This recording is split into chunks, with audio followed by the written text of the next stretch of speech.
we don't just want to talk about presbyopia today, because I think reading is such an important skill. And even if you're nearsighted, have astigmatism or other vision challenges, fusion problems, right? Reading is usually a thing that people often have to give up because it's, becoming too blurry, or they wear strong glasses.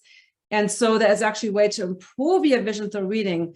But let's backtrack a little bit. So what do you think is the main reason that people, I do want to talk a little bit about presbyopia, which is the old age side, right? When people get reading glasses in their 40s or 50s, and as they often notice, their vision declines really fast. What do you think is the root cause of presbyopia? So, okay, so on the one hand, it's interesting we're talking about this because, as I mentioned, I started teaching within the context of the university. The first space was basically for retired people. So people were very interested. They were already attending this Free University of Toulouse classes, and they noticed there was something to improve eyesight. And of course, they were interested. Some people had been wearing glasses for decades already, and some were not just having presbyopia, but also starting to have other issues like cataracts or macular degeneration or others. And so they were very, very happy. So it's interesting also to notice that, and we've had plenty of success with these populations, and you have also, of course.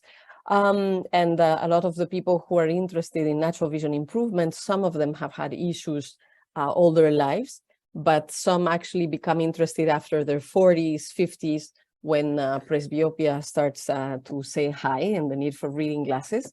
But one thing that is interesting around presbyopia is that 30 years ago, the standard time to have presbyopia appear was after your 50s, in your 50s. And nowadays, it's more in the 40s. So that gives us also some hint that maybe there isn't just a biological determination around presbyopia appearing, but rather that we have changed something in our way of life in the last 30 years that make it so that we have lost a decade of good eyesight, statistically speaking, right? Another thing that is very interesting also is that while presbyopia is very common for almost everyone in our societies, well, you live in the States, but you're from Germany, I gravitate between Spain, France, Mexico, the States, depending on different moments of my life. In all these societies, and I don't know where the people are watching, it's very common that most people will have presbyopia after their 40s or their 50s. But in anthropological research, there are specific cases of whole societies where presbyopia is very rare or almost non-existent. 30 to 40 years ago in continental China, there was very little presbyopia. Nowadays, problems with the vision have increased a lot in Asia. It's actually one of the regions of the planet where vision problems have accelerated more. But we can find other examples like the Hansa in the Himalayas, or the Vilacabamba in Ecuador, or even the Moken that are in the archipel of islands around Andaman. So in these ethnic groups, in these societies, there's very little to no presbyopia. And actually, even if we come back to our way of living and around here, wherever it is that you live, look around you and maybe you know someone or you remember someone who, being very aged, can still put the thread in the needle, or can still read the prescriptions, like read the ingredients in the labels, or can read the very small print of the medicines, like the instructions that come with medicines. Every time I ask this question to my students, they remember a grandmother or an aunt or someone.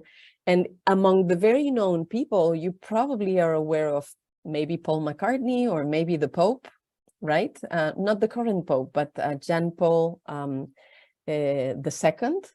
And he died very old. Can you find one single picture where you would see him wearing glasses? No, you will not find that John Paul II wore glasses, or Paul McCartney. He'll wear sunglasses for fashion now and then. but he doesn't need glasses to read. And now he's starting, he was young in the 60s, but he's not anymore now. So how come that there's whole societies or specific people that being very aged or being older can still see very, very well near? So if there are such cases, then we need to be interested in what they do or how they live. And what are we doing different that, or I mean, I'm saying in plural, but I see very well also. But what are people who get vision problems in their 40s or their 50s doing different from these people who continue to see very well? So this is the first thing that is very important to understand, that it's not a biological determination that everyone has to have vision problems and need reading glasses and get presbyopia with age. It's common, yes. Statistically frequent, yes, but it's not compulsory. This is important because it allows us to shift mindsets and say, okay, so it's not a fatality, then maybe there's something I can do about it. And can I show the little? Yeah, of course. I have one. Yeah, I'm seeing it just behind you. So, of course, there's different muscles that play different parts in focusing so that we can focus at different distances.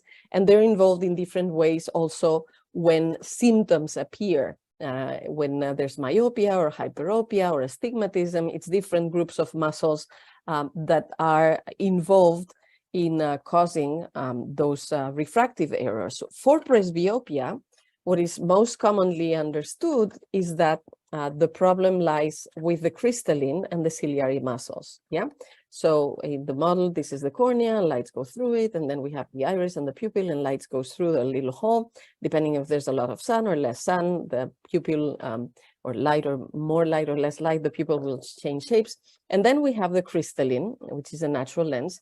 You, of course, know these very well, of course. And this crystalline, the cornea is also a lens that has 38 to 42 diopters approx.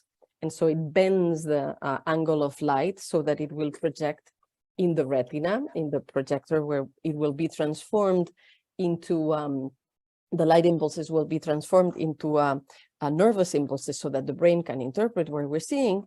But we also have this other lens, the crystalline. And what is very interesting and specific about this one is that it has the capacity to change shapes. Yeah, when the ciliary muscles get tense and they press, the crystalline will bulge up and it becomes like a magnifying lens, and then we can see near. And when we're looking far, the ciliary muscles, they relax, the crystalline becomes flat, and then we can see far away. Okay, and then we have the vitreous humor, like a gel, a jelly, a transparent jelly. And then we have the retina, where those light impulses are projected. Yeah. Now, I often say, and I'm deviating a little bit, but I'll come back to the main thing. I often say that the focusing mechanisms in the eye can be compared to when we want to project an image to a wall or a screen. If we want it to be very clear, we can do two things. We can put the projector further away or closer to the wall. And then we have the little wheel with the lens to make it sharp. Yeah. So the external muscles, the oblique, the straight, can play with the shape of the eyeball to make this further or closer that we would do with the projector. And that participates in focusing. And just 1 millimeter of difference of the shape of the eyeball is 3 diopters of difference, right? But then we have the little wheel, right? In the projector, the little wheel would be the crystalline with the ciliary muscles. So what happens with presbyopia? They tell us that this mechanism or this lens becomes more rigid. That's what they say. Now, what's interesting to know is that, well, two facts. One, the ciliary muscles are 400 times stronger than what is needed to bend this lens. The muscles in the eye are in general 400 times stronger than what is needed to change the shapes of the eye and do what they need to do for focusing. So it's not necessarily lack of strength of the muscle or potential strength, but it tends to become routine, mental routine. The brain is giving the same signals to push as little or as much as quote, quote, usual And then if the lens is becoming more rigid or more dense, and the muscles are doing the same strength, well, maybe it's not as easy to bend it. But if we would send another signal, then they would push harder and the lens would bend and we could still read near. So the first problem that we can find here is a problem of routine or even boredom. When we're doing the same things the same way all the time, without changes, without stimulation, without variation, it's more likely that we end up having presbyopia. But if we multiply changing stimuli, diversifying stimuli, playing, exploring, doing other things that are unusual, looking at the world in unusual ways, looking with the right eye and the left eye, and then both together, and then looking far and near, and looking, paying attention at the periphery, looking at the mirror, looking upside down. If we're multiplying the variations of stimulation, then the muscles have to do different things. The brain has to do different things. There is no routine. And so the brain is used to changing the amount of strength it tells the muscles to do, so it can work better with the crystalline. But there's a second property, and that's that the quality of the tissues and the cells in the crystalline are different if we don't use it much or if we use it more. Actually, the crystalline tends to stay flexible and transparent the more we use it, the more we change distances. So we have both mechanisms combined. So the more we're looking far and near and far and near and far and near, and having the crystalline like bulge up and become flat and bulge up and become flat, it actually protects the health of the crystalline itself, and that remains flexible and transparent. So actually playing with balls, for example, and making sure that you're looking at different distances at different times will postpone or prevent presbyopia, but also, if we go further, cataracts. Because the next step with the crystalline, the tissues and the cells degrading in their quality of transparency and flexibility after presbyopia, it's cataracts. So, so this is something that we need to see. What happens with the people that see very well, even when they're very old? Usually, they're diversifying the way in which they look at the world and how they use their eyes. And in the case of Pope Jean Paul II and John Paul II and Paul McCartney, two Pauls actually, so they both learned natural vision improvement in different ways when they were young. Paul McCartney learned the visual yoga when he was in India, the famous Beatles trip to India, and John Paul II learned natural vision improvement from a Polish doctor when he was young, and well, they kept motivated to practice, and so they kept very good eyesight. And with these ethnic groups that we're talking about, when we look into their lifestyle, they spend a lot more time outdoors, and outdoors there's always more opportunities to look far and to be interested about things that are happening far away. If we look again more close to us in time and space, maybe you are aware, or maybe not, but after 20, not you, Claudia, but in general, people, I know you are.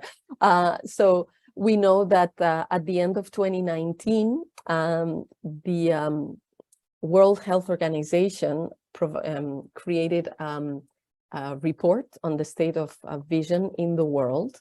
And at that time, the report states that 1/3 of the world population has vision problems. 80% of them are preventable or curable. So, hey, natural vision teachers, coaches, educators, we have work here to do, because most of them are actually preventable or curable. And at that time, it was expected that by the year 2050, half of the world population would have vision problems, so that the things would accelerate and continue in a bad tendency. Now, you know, after the end of 2019, a few months later, what happened? Well, March 2020 happened, and besides the 100th anniversary of research on natural vision improvement and Dr. Bates, etc., well, everybody's aware that there was COVID and there were lockdowns everywhere in the world, or in most places. just in June 2020, so 3 months later, there were many, many publications in scientific journals and the press announcing how just with 3 months of lockdowns, vision problems had accelerated. In Spain, it was 55% of the general population and 77% of teenagers. Huge. And we were not confined just for 3 months, right? I mean, of course, this depended a lot between countries, but in some places, there's been 2 years or more of having completely transformed our lifestyle, and we're just barely like getting back to old habits of being more outdoors, etc. So even in 2020, and we're 3 years later, the projections changed, and now the expectation is that by the year 2030, half of the world population will have vision problems. So this, again, it's not genetic, it's not biologically determined, it's how has our lifestyles changed, our lifestyle changed in these past few years. And actually, we can see the future when we look to Asia. In Asia, depending on the countries and depending on the cities, of course, there's variations, but there are many places where 80 to 95% or more of the population have vision problems. And again, this is not genetic. 1 generation ago, they were at 50%. So what are they doing? What are we doing with our eyesight in our daily life, with our habits that is causing vision problems? And when we talk about that, well, we can revert it. Let's not do what creates the damage and do what keeps eyesight functioning well. And we can prevent presbyopia this way. I remember that we recorded a session talking about this, and because we're doing this live, and we also did it, we improvised at that time. So I don't know if we're actually talking about the same things or it's going to go into a different direction a little bit. But I mean, whatever you feel is the most important. I don't remember exactly what I asked you because I always come up. But first of all, that was really fascinating. We have some questions on YouTube. We will get to those. That was really interesting. What you talked about, the habits, the routine, what you do with your eyes, the interest, all those things. I personally found, and I think you're relating to that too, that people who have a vision for their life, who get excited to get up every day, who are more curious about everything and, open-minded, have low rates of presbyopia or no presbyopia versus those that have a job, they're counting down the days to retirement, which kind of ties into your routine. And I also, you talk a little bit that you're trained in the Brofman methodology, and you talk a little bit about the personality. I want to get to that next. Before we look at the questions about how to apply small print and the reading, we will get to the reading part, but I do want to really cover that a little bit because I feel there is a huge impact on that. So share with us a little bit more. What is the personality of somebody other than the routines and all that things that kind of can lead to presbyopia? Yeah, I also wanted to go that direction because I vaguely remember that we talked about it a little bit.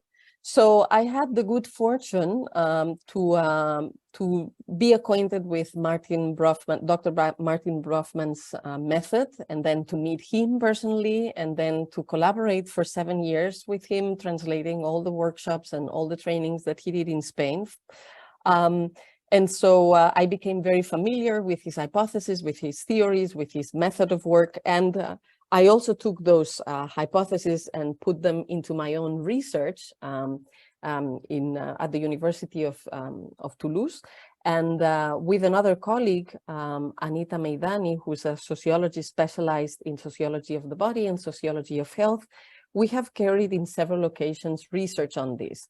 And I think adding up the different surveys that we've set up, I think we've done questionnaires and interviews with over 1,500 people. So it's not a small sample. That's what I mean. It's not a small sample. And we've confirmed the thesis or the theories or the hypotheses from Martin Brofman. We have found them again. And so, but let's give to Caesar what belongs to Caesar. He identified a very interesting profile of personality behind presbyopia that we have found again and again, and that maybe you can relate with maybe your clients and participants to your courses. We can use a metaphor. If this is my personal space, So what is from the length of my arm towards me is my own personal space, and what is outside of the length of my arms is the outer world. Okay, it's metaphor, but maybe it can work. When we have presbyopia, some people call it the syndrome of having the arm too short, right? We need to push things away to see them clearly until our arms are not long enough, right? So in terms of energy, what are we doing? It's as if we're pushing our energy away from ourselves into the outer world. And when we observe the age at which presbyopia appears in the societies where it's common, compared to the societies where it's not common or when it wasn't common, what usually happens around the time when presbyopia appears is that the person is not valuing herself or himself anymore. The person feels that they have lost worth or value, or their life has lost interest. And so when they start feeling that way, they start looking into the past, and they consider that the best has already happened. They already had their profession, and maybe now they're retired, or they already had kids, or they didn't have them, or they got married, or they didn't, or they divorced. But it's as if all the important stuff already happened before. And now it's not as interesting. I don't know in English what it would be, but in Spanish, these people even speak in a certain way. And they say, in my times, things would be this or that, right? And I always look at them with surprise, thinking, you're alive, so your time is also now. I mean, if you're alive, your time is now. Then it was also then, but it's also now.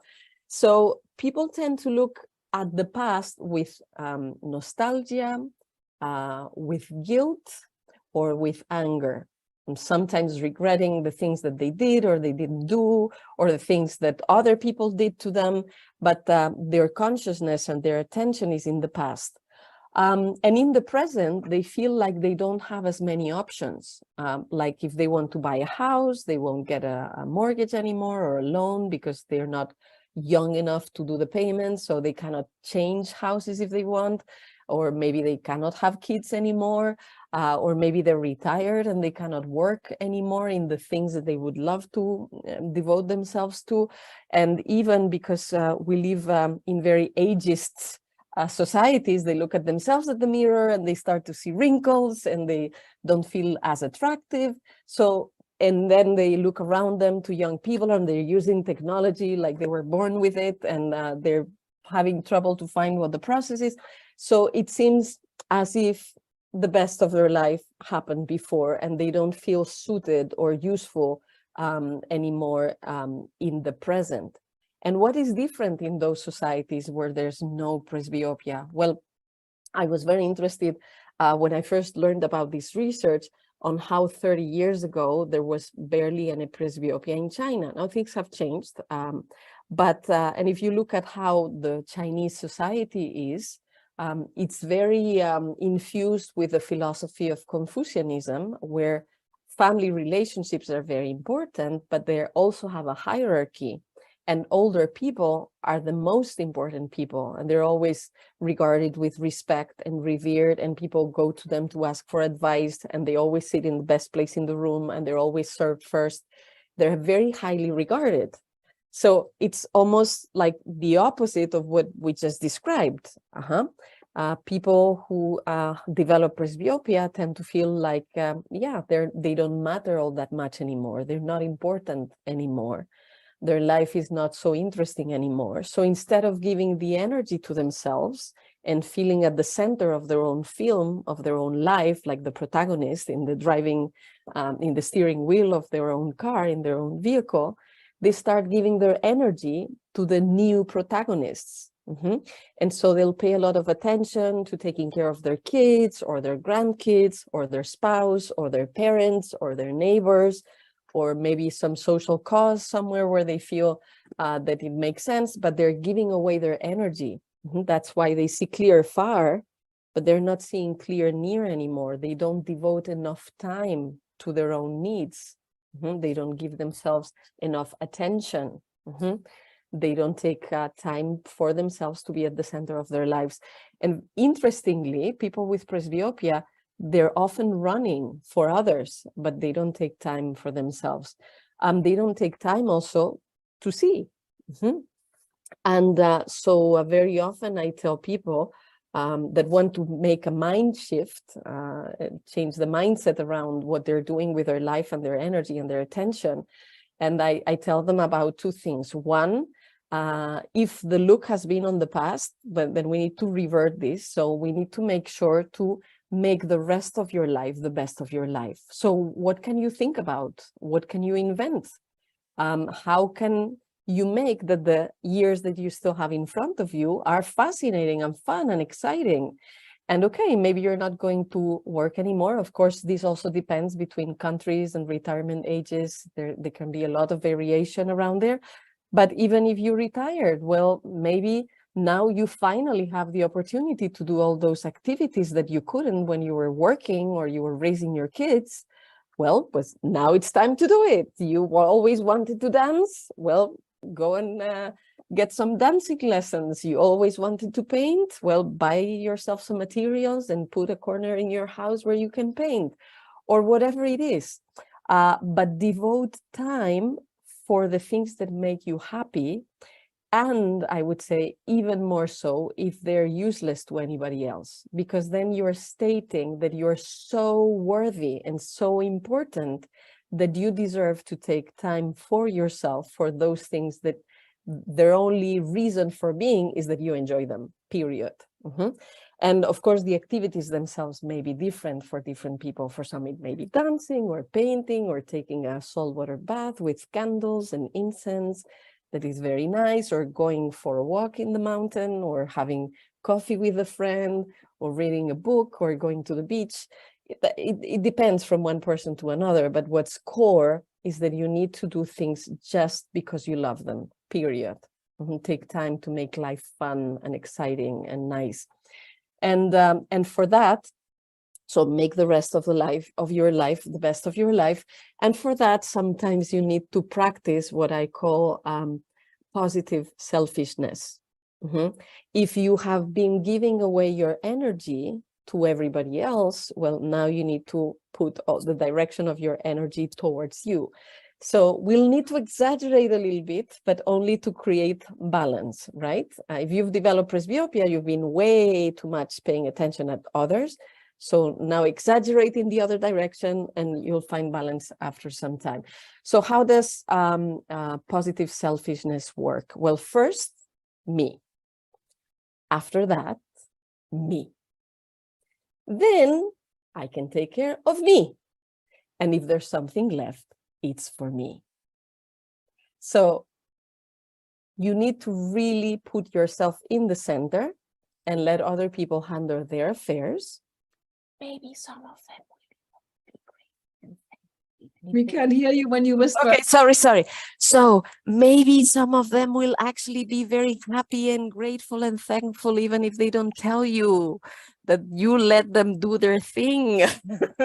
Maybe they that was so fascinating. And I think you definitely, you definitely hit a nail. I think it's very much that, idea of, and my background is farsightedness, so there was always the tendency to not look at myself. I also didn't have good vision, so I didn't want to see.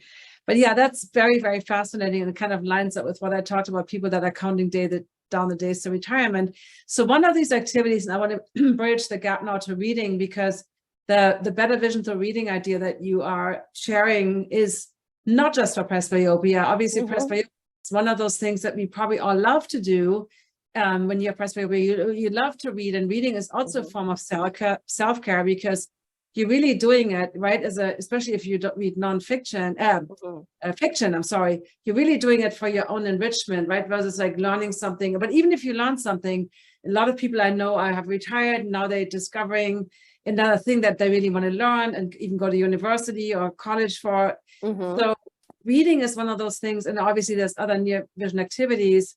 I think, but reading is one of those that most people feel the most frustrating. And it's like reading a menu in dim light, maybe you're starting to date again after divorce or whatever, or you go out with friends, or reading a book.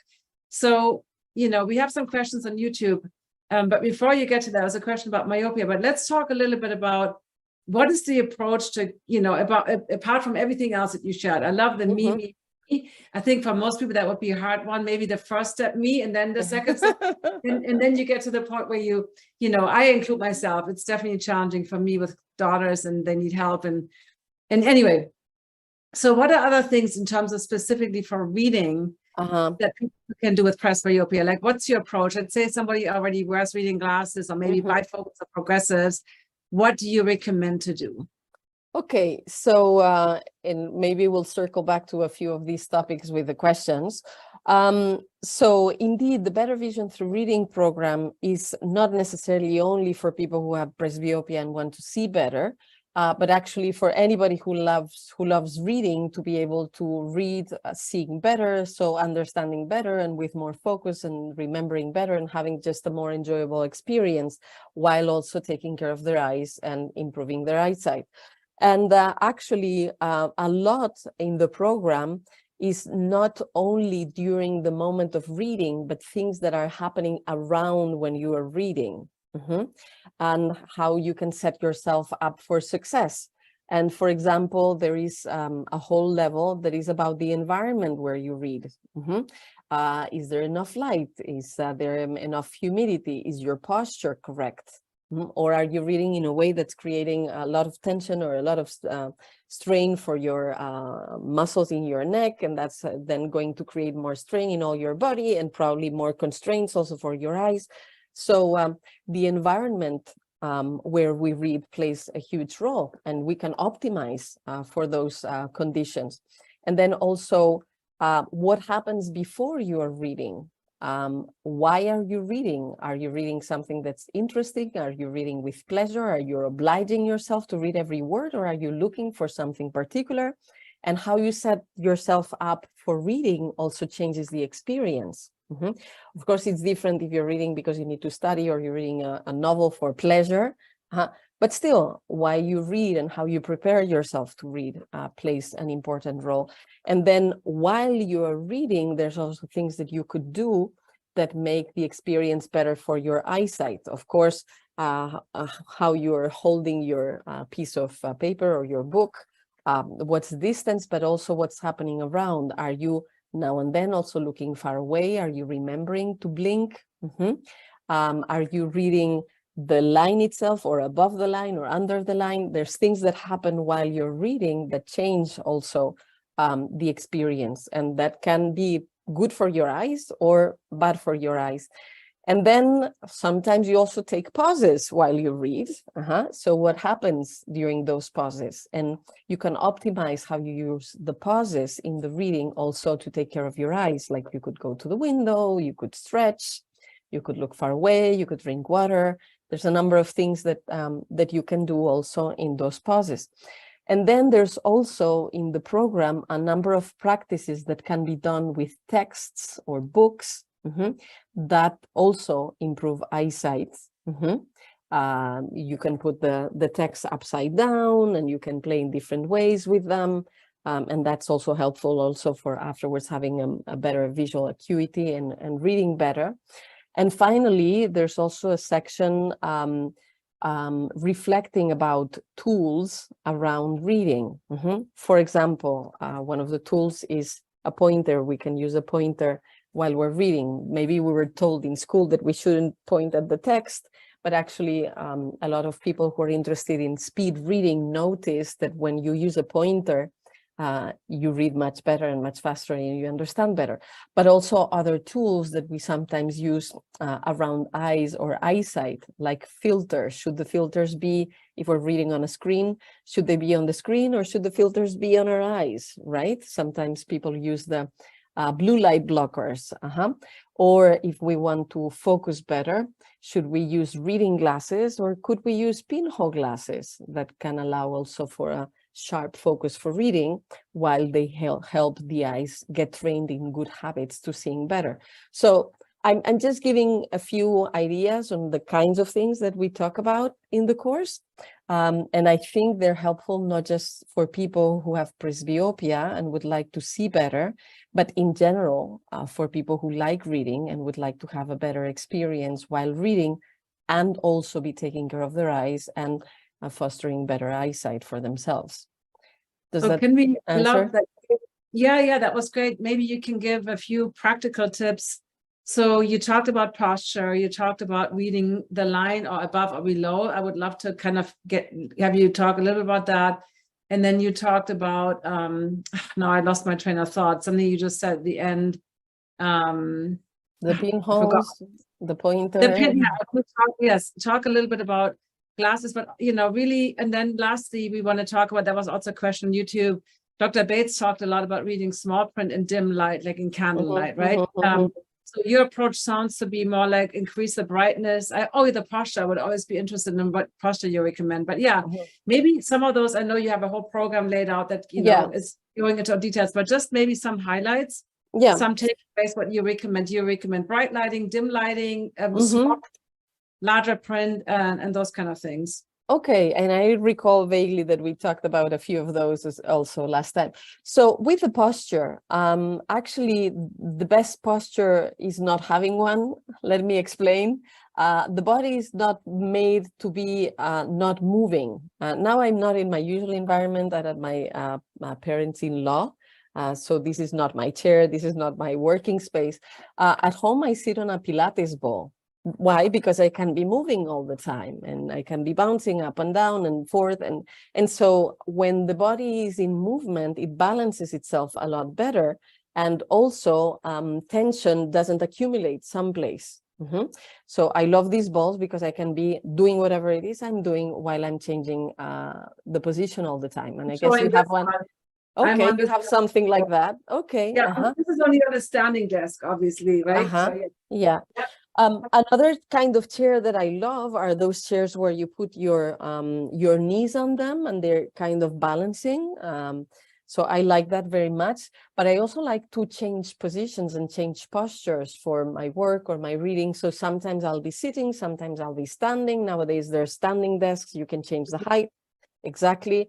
Sometimes I'll be sitting on the couch. Sometimes I'll be projecting what it is on the TV. So I'm also changing the distance at which I'm looking at whatever it is I'm reading. So sometimes it'll be near, sometimes it will be further away. So changing posture is a very good idea. Now, if you're going to be static or mostly static, at least make sure that your back is well sustained, that there is around a straight angle, like 90 degrees between your back and your legs and your knees, and your feet should have some support. The shoulders shouldn't they should be as far away from the ears as possible. So you also need to establish the proper height for your forearms. And actually, it's if you're going to bend your head, it's good to give it some support, or then you can have some how do you call that? Something to hold what you're reading. Right, yeah. How do you call those in English? Yeah.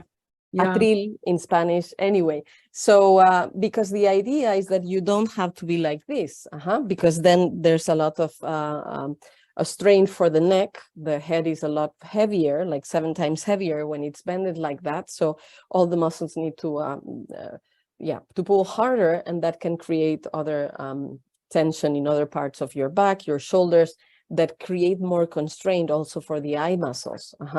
So, and the idea is to have the thing at more or less the distance of an elbow, although I like to change the distance, not have all the time the same one. And ideally at the level of the eyes, or sometimes even better, a bit higher. And why that? Because when the head is going down, not only it has an effect on the muscle tensions, but it also has an effect on your emotions. Looking down is correlated with depression, and looking up is correlated with enthusiasm and joie de vivre. Actually, look at any sports person that wins the Olympic Games in something. What do? Yay! They look up, right? So when our reading posture is constantly looking down, we're closing our posture, and we're creating for our neurotransmitters information about we are depressed. We don't want to do that, yeah? There's a beautiful talk by Amy Cuddy, a TED Talk, and sorry, I don't recall now if she's a professor at Harvard or Stanford, it's one of the two. And she's talking about nonverbal communication, and posture is gestures, posture. That's what nonverbal communication is about. And your posture and gestures communicates a lot of things to the outer environment, but the most important thing is what you are communicating to yourself, because your brain is also taking clues and signs of how you're holding yourself to interpret how you feel. It works both ways. So if we're holding ourselves in a depressive position while we're reading, it's not going to be very good for us in the mid-long term as well. Yeah. And we were talking about how emotion affect eyesight. Well, there's different dimensions around it. What else can we do with posture? So we talked about, the height and light, I would say, so important, having enough natural light in the atmosphere. Okay, and also maybe good light focusing on what you want to read, and not having, if you're going to do it on a computer or a tablet or something like that, not having reflections of light that are very disturbing for the eyes. So there go some of them. So Tricia found the TED Talk, the link to the TED Talk by Amy Cuddy. Yeah. Good.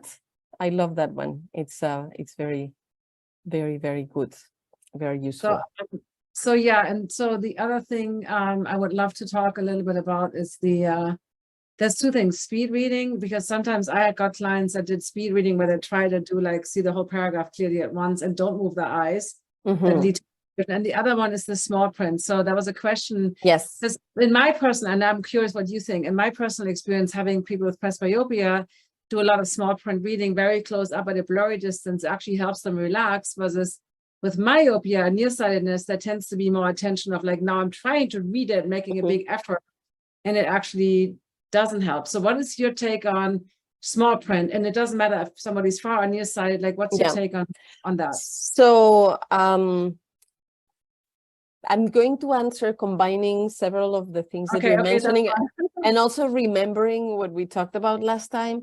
And for me, in my experience, and again, with all the respect for Dr. Bates and Margaret Dars-Corbett, in my experience, it's very useful to change the conditions and to diversify the stimuli. So the same way that our nervous system and our endocrine system functions much better when we're exposed to natural light, and we have the kind of the tonality of the light at the time of the day when it's happening with the real sun. And then at night, we need to be sleeping in a space that is as dark as possible, so that again, our nervous system and our eyes rest, and the enzymes that allow us to see and with contrast and colors can be generated again in the dark. All the contrasts are useful for eyesight. So if we want to have good eyesight, we'll want to pay attention at the details in our central vision while being aware of our periphery. It's useful to be aware of what the left eye and the right eye is seeing independently, and then also together, because it improves. You mean like patching, or because there was a question about somebody? Yes. Okay. So reading, for how long would you recommend doing that? Well, I usually recommend doing things as long as they feel nice and that they're fun, because then you're in contact with the input from your own body, and then it can tell you when it's tired or it's draining or it's bored, because the more you do things with enjoyment and presence, and the better it will be. What I do is that sometimes I go walking around the side, the block of houses. I go walking around the neighborhood. Around here, it's very beautiful. And so I will cover one eye. I like a tool from another colleague of ours. Maybe you've invited her, maybe even more than once, Irina Castle. She has this thing where you can swap the shields and block. It's very nice. Anyway, but you could use a Post-it, or you could use an iPad or your own hand. And so I walk around. I do one tour looking with one eye, and then the next tour I do it looking with the other eye, and I discover fascinating things when I look with one eye or the other, and then I do the tour again with both eyes, and then I allow myself to enjoy the 3D of things, and also be fascinated by the beauty in that way. But what I meant is, like, you want the contrast, like center and periphery, right and left. You want to look far and to look near. And you also want to stimulate your eyesight with a lot of light and also with little light. And to put your eyes in different conditions so that all the different muscles and all the different mechanisms are invited to function in different ways. Something that I encourage my students to do also is to take darkness baths. So, or darkness showers. So what would that be? It's actually doing your usual hygiene practice, whatever, taking a shower, taking a bath, but to do it in the dark. Usually bathrooms tend to be one of the rooms in the house that don't have necessarily a window. So it's easier to create easily a dark space there. Maybe you can, probably there's no windows, or if there is, you can close it, you close the doors. Maybe there's a little bit of light that goes under the door, like you don't have to create total darkness, but to have the room as dark as possible, and to take your shower or your bath or whatever it is that you do with as little light as possible. And as you're doing that, in those maybe 10-15 minutes, you'll notice that at the end, you see a lot more than in the beginning, really a lot more, because the rods have had the time to be stimulated and the brain to pay attention at that. And actually, we could go as far as 2 hours into little light, or quote, quote, darkness, and we would notice that we see more and more. But we don't usually give ourselves the time to notice. So taking a bath or a shower in those conditions, it's a safe space. You know where it is, you know where you're doing. You could even order your bottles of soap and conditioner and shampoo so that you don't put the wrong thing in the wrong place. But it's a moment that you can give yourself to experience seeing in the dark. And so for reading with small print or bigger print, with light or with little light, I would actually encourage doing all of the above. And to keep changing. So sometimes you are going to read a smaller print, and sometimes a bigger print, and sometimes with more light or with less light. But one thing can I interrupt, check really quick? So first of all, 2 things. One person wanted to know if you read the line or below the line when you read text, and also when you read in lower light. Let's say you talked about like darker. We'll talk about that. When you relax, do you just not try to read, and even if it's blurry, do you just move your eyes along the text, or what do you recommend? So, but what I was going to say just before is that changing conditions is very interesting, but in the present moment, look for the set of conditions that is not going to create strain. Because when we create strain at that moment, that's counterproductive.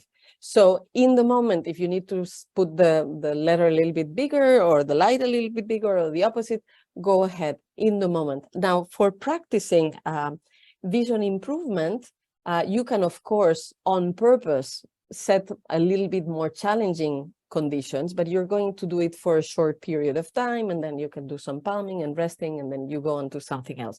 And for reading, for speed reading, so it's a bit more of the same.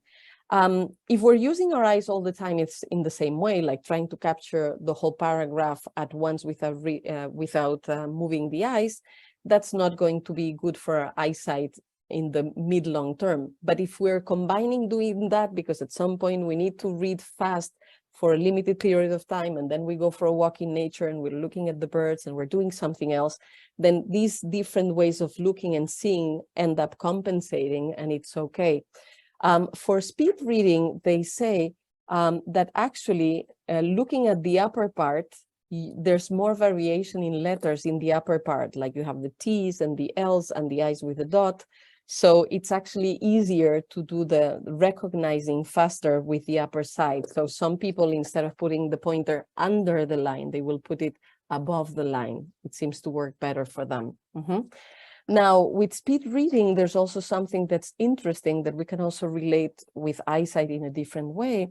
And that is that we also understand what's in the text through our imagination. And we are not just reading with our eyes, but we're connecting also with the intuitive aspect of it. And also, as we are reading, we're not just paying attention at the shape, but rather at the meaning and the images that the meaning is creating in our mind. Imagination is very linked with eyesight and vision. And so much that, as you know, we have colleagues that see very, very, very, very, very well, perfectly well, or normally well at different distances. And when they measure, because we have a colleague that's actually an optometrist in this case, and if he would measure the shape of his eye, he would still find a refractive error, but he sees very well. So it looks like there's something happening at another level of the consciousness that is not just the anatomy and the physiology of the eye that is allowing for that clarity. And so here we open into other spheres and dimensions of eyesight and seeing and perception that go beyond. But maybe now we're deviating into a different direction.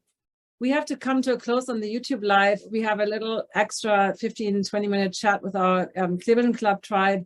So I put the links to your, first of all, you have a free guide. Share a little bit about your free guide, and then also the link to your reading program. I put that into the YouTube chat so that everybody can do one or the other. I recommend doing one of the. You want to talk quickly a little bit about the 10 tips guide? And okay, so the 10 tips guide, it really is a short ebook that has a handful of fundamental things that anybody who wants to take care of their eyes and improve their eyesight, well, it's a few things that you can start doing that are useful. The reading program is kind of a self-study program. Yes, exactly. Better Vision Through Reading. It's a self-study program in which we do talk about all these different things that I mentioned, like the environment, how you prepare yourself for reading, what's happening when you're reading, how do you handle the pauses, practices that you can do so that you can improve your eyesight for reading. And then reflecting about different kinds of tools that you can use with reading.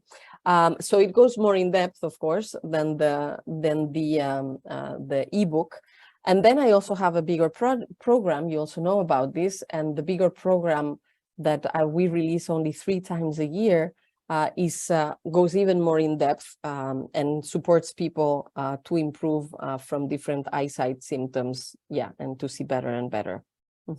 Awesome. We will put all the links underneath the YouTube. You already have the 10 tips guide.